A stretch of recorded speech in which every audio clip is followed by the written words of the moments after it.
Tokyo, one of the safest cities on Earth.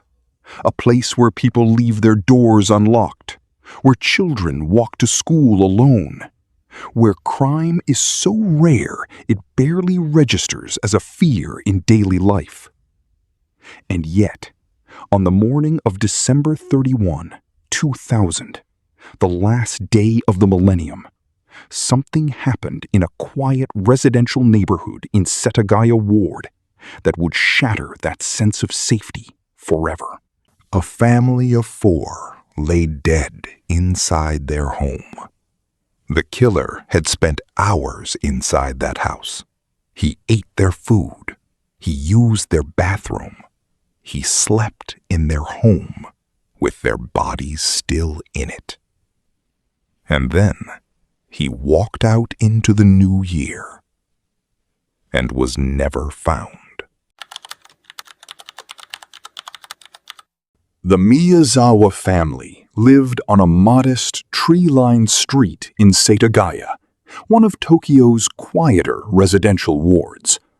Neighbors knew them as a normal, pleasant family. Nothing about them invited attention. Nothing about their lives suggested danger.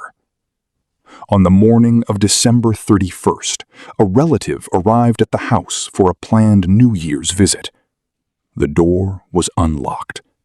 Inside, she found 44-year-old Mikio Miyazawa, his wife Yasuko, their 8-year-old daughter Nina, and their 6-year-old son, Ray. All 4 had been stabbed to death. The youngest victim, little Ray, was found in his bed. Police were called immediately. What they walked into was not just a crime scene. It was something far more disturbing. If you're watching this for the first time, take a moment to like this video and subscribe. Stories like this one deserve to be told carefully, and there's much more ahead. Mikio Miyazawa was a software engineer, calm, professional, well-liked by colleagues. Yasuko was a devoted mother, actively involved in her children's school life. Nina was in 2nd grade. Ray had just started primary school.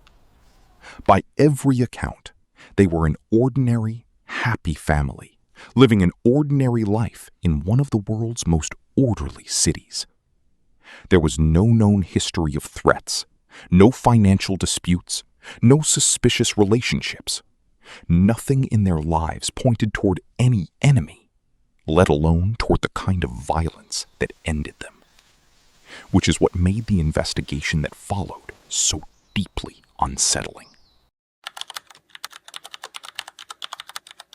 Japanese investigators are among the most meticulous in the world, and what they found inside the Miyazawa home gave them an extraordinary amount of evidence. The killer had not rushed. He had lingered. After committing the murders, he had moved through the house with a disturbing sense of comfort. He had eaten food from the refrigerator. He had used the family's toilet. He had sat at their computer and browsed the internet. He had even slept. Investigators believed he had rested in the house for several hours before leaving. He left behind his cap, his bag, his sandals, which he had replaced with a pair taken from the house. He left fingerprints, footprints, and DNA. He left so much behind that investigators were initially confident. With this volume of forensic evidence, they believed an arrest was only a matter of time. They were wrong. Japanese police mobilized one of the largest investigations in the country's modern history. Thousands of officers canvassed Setagaya Ward. Tips poured in from across the country. The DNA collected at the scene was unlike anything in Japan's criminal database. It matched no known offender. The fingerprints matched nothing on record. The cap left behind was traced to a limited edition American streetwear brand, suggesting the killer may have had connections abroad, or at minimum, an interest in foreign culture. The bag left at the scene was also distinctive, a type sold in limited quantities in parts of East Asia at the time of the attack. He had some familiarity with computers.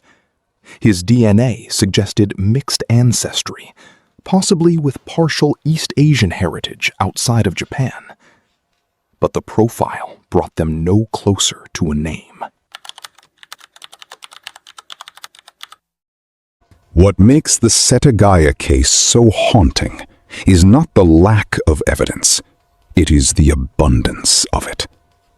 Over the years, Japanese investigators would retest the DNA multiple times using increasingly advanced technology. By the mid-2010s, the forensic picture had grown remarkably detailed. Researchers were able to determine with reasonable confidence that the suspect had a specific genetic profile pointing toward ancestry in a region spanning parts of Central or East Asia, with some analyses suggesting possible roots in a specific country. In 2021, a research team from Chiba University used DNA phenotyping to generate a reconstructed facial image of what the suspect may have looked like. The image was circulated publicly in Japan, a desperate attempt to shake loose a lead from the public after more than 2 decades. Nothing came of it. The fingerprints remained unmatched, the DNA remained unmatched, and the killer remained free. 24 years have passed since New Year's Eve 2000. In that time, countless theories have circulated. Some investigators and journalists have speculated about a connection to organized crime, or a personal grievance so well hidden it left no trace in the family's known history. Others have focused on the killer's apparent comfort inside the home, suggesting someone with a specific psychological profile, controlled, methodical, and eerily calm in the presence of death. The computer the killer used has been a particular focus. Records showed he had browsed the internet during those dark hours inside the house. What he searched for and why has never been fully disclosed publicly. The motive has never been established. Was it a robbery that escalated? There was no clear sign of theft. Was it a targeted attack? There was no known enemy. Was it random?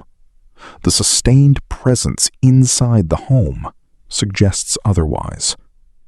The Setagaya murders remain, to this day, one of the most forensically rich and yet entirely unsolved homicide cases in Japanese criminal history. In Japan, homicide cases once carried a statute of limitations of 15 years, meaning that after 2015, a suspect could theoretically no longer be prosecuted for the Miyazawa murders. The case sparked a national debate. Advocacy groups, journalists, and the surviving extended family pushed back against the idea that a deadline could close the door on 4 lives. In 2010, 5 years before the statute would have expired, Japan abolished the statute of limitations for homicide entirely. The Setagaya case was central to that legislative change. It means that wherever the killer is today, whether in Japan or abroad, whether living quietly or already dead, if he is ever identified, he can still be charged. The case is still officially open. There is a quiet, painful detail that often gets lost inside the forensics and the investigative timelines. A grandmother lost her son, her daughter-in-law, and 2 grandchildren on the last night of the year. Extended family members have spoken publicly over the years, not in anger, but in a kind of sustained, dignified grief that is somehow more devastating than outrage. A memorial near the site of the original house still receives visitors. People who never knew the Miyazawa family leave flowers and quiet acknowledgement that they have not been forgotten. The house itself was eventually demolished. The land was cleared. But the case did not disappear with it. Tokyo remains one of the safest cities in the world. That fact is real, and it matters. But the Setagaya murders sit in the margin of that statistic, a reminder that safety is never absolute, and that sometimes the most meticulous investigations, carried out by some of the world's most dedicated officers, still end in silence. A killer ate a family's food, slept in their home, left his DNA on their walls, and walked into the new year without consequence. He may still be alive. He has never been charged. And the Miyazawa family, Mikio, Yasuko, Nina, and 6-year-old Rei, are still waiting for an answer that has not come. If this story stayed with you, it should. Cases like this one exist because someone, somewhere, knows something. If you want to see more real, carefully researched true crime stories like this one, subscribe to this channel and turn on notifications. Every case we cover is real, every detail verified. Like this video if it moved you. Share it, because sometimes the right person seeing the right story changes everything. We'll see you in the next one.